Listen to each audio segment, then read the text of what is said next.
ব্যক্তিত্ব এবং সামাজিক বিষয়গুলো।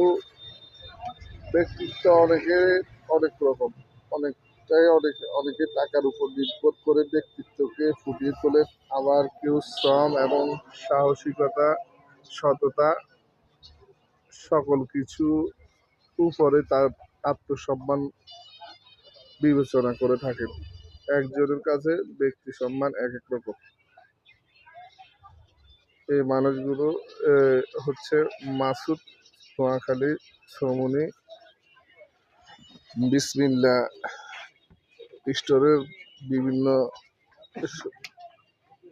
দিক থেকে অনেক পূর্বের একজন শ্রমিক ছিলেন। শ্রমিক থাকা অবস্থায় আমার এই ব্যবসায়িক বয়সে 17 বছর ব্যবসায়িক বয়সের মধ্যে আমি তার সাথে এই প্রথম দিন থেকে পরিচয় তো জানতে পারলাম দীর্ঘদিন যে আজকে প্রায় আপনার 25-30 বছর এই কোম্পানির কাছেই এই প্রতিষ্ঠানে চাকরি করেন। অবশেষে অনেকদিন পরে আজকে সে নিজেই তার ব্যবসা নিজেই পরিচালনা করছেন, কিন্তু তার যে মহাজন ছিলেন ওই মহাজনের অবস্থান, বর্তমান পারিপার্শ্বিক অবস্থা, সামাজিক অর্থনৈতিক অবস্থান মঙ্গল, ওনার কাছে ওই পরিমাণ অর্থ নেই যে মালগুলো এনে বিক্রি করবে। এখন এই সে এখন বিসমিল্লাহ স্টোরের ব্যবসা হাল ধরেছেন।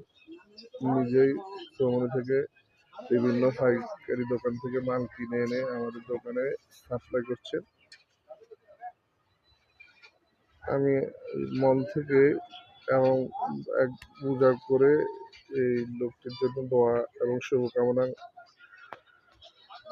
করছি, যেন আল্লাহ পাক তার ব্যবসায়িক জীবনকে আরো সমৃদ্ধশালী